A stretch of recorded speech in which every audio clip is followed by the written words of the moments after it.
حي على الفلاح.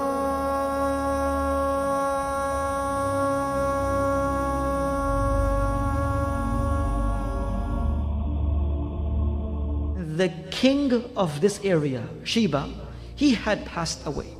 When the king passed away, he had left back of no son as a lineage to continue his kingdom. And the only person that he left behind was a girl who was amongst the children of this king. At this moment, Athalabi, a historian, he writes that after this girl, she was a young girl, a man was given the responsibility to become the king after the king had passed away. This man became the new king of Sheba.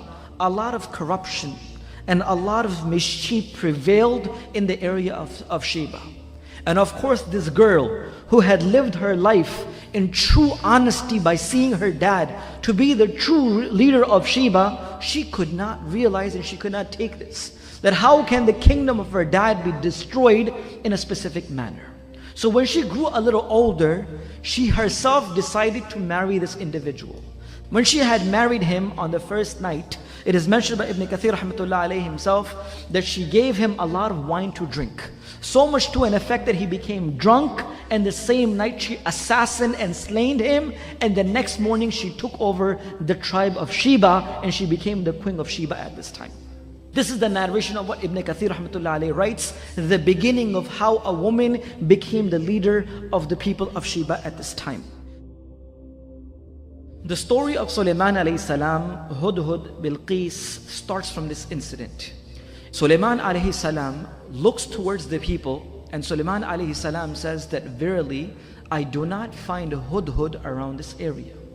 He said, if I do not find Hudhud very soon, either I will punish Hudhud by cutting the throat of Hudhud, meaning killing Hudhud, or I will give him the most severest of the punishment.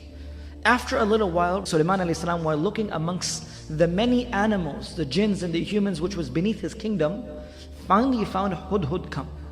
And he says, Hudhud, you will not be accepted amongst us until you give me a strong excuse. So at this point, Hudhud said that I will give you such a news that you have never heard of before. And the news which will amaze even you of what has happened to a certain group of people. He said, while I was flying over a group of people known as the nation of Saba, when I was flying over this people, I saw that there was a woman, which the hadith of Rasulullah explains to us, a woman known as Bilqis. She is the queen of these people. And she governs the entire town and tribe of Saba.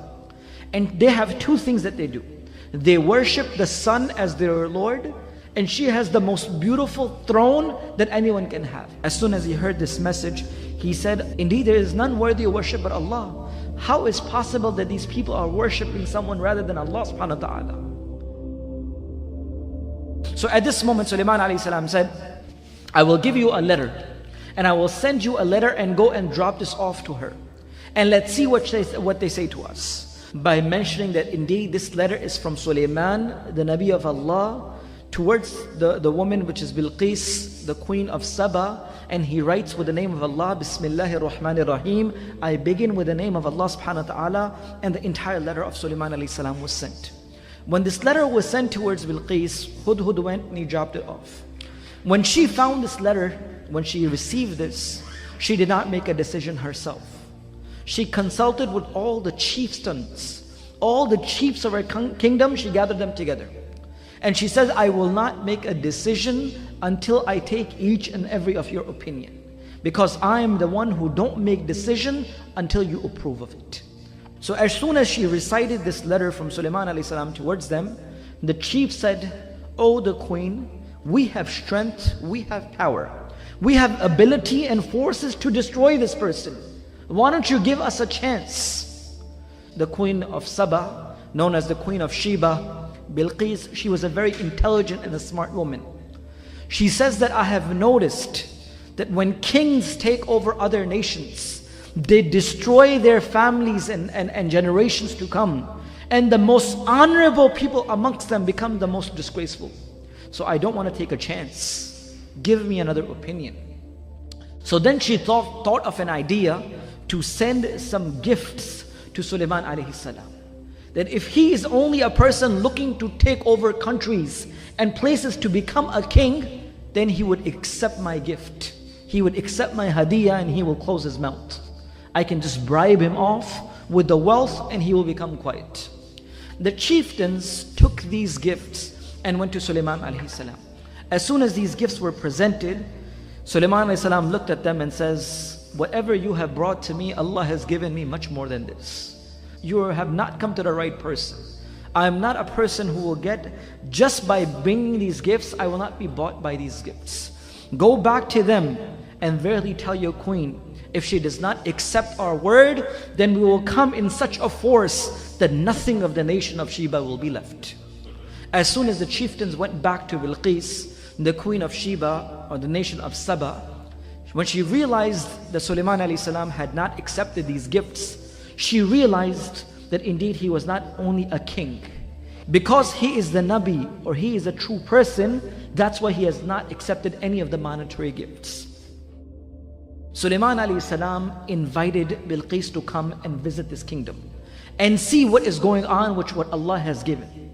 So as soon as she decided to come towards Sulaiman alayhi salam, when they received the news of Bilqis coming towards Sulaiman alayhi salam, towards this area which was known as Bayt al-Maqdis or Jerusalem at the time, it is mentioned that Sulaiman alayhi salam was sitting within his companions. Many jinns and many people and humans and birds and all different creations were sitting beneath the kingdom of Sulaiman alayhi salam.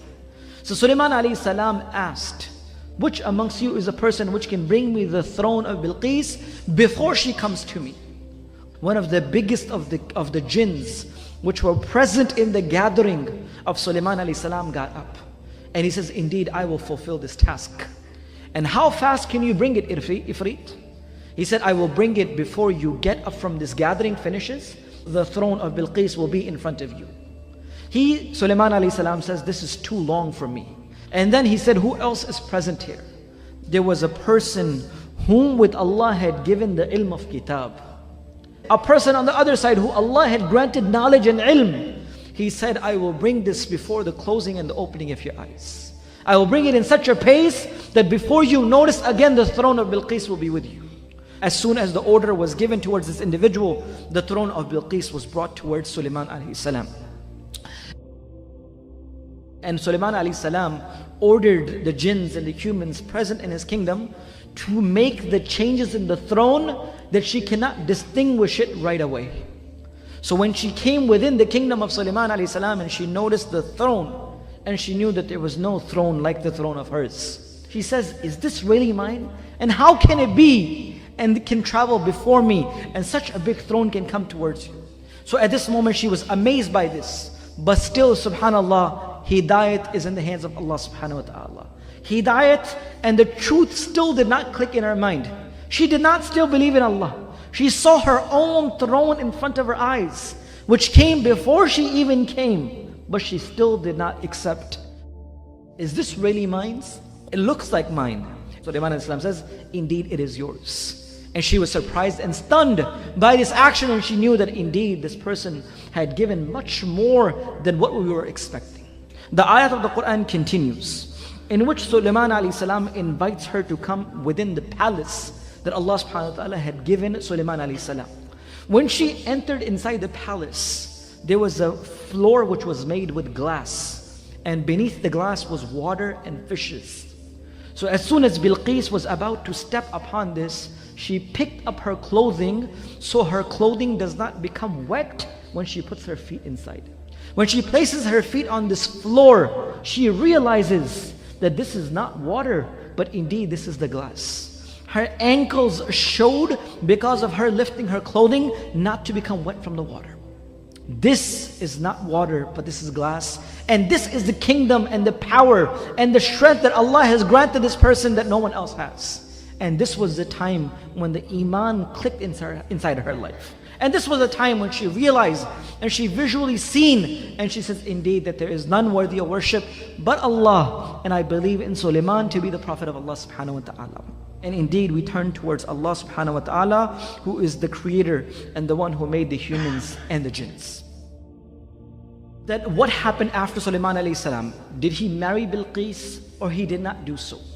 Ibn Kathir rahmatullah alayhi also mentions this, and Al-Thalabi also mentions this. That when Sulaiman alayhi salam married her, meaning he got married with Bilqis, he returned her to the kingdom of Yemen, and she continuously ruled them. And Sulaiman alayhi salam would just go and visit her here and there. And Sulaiman alayhi salam had built the 3 kingdoms, meaning 3 castles within the place where Bilqis used to live.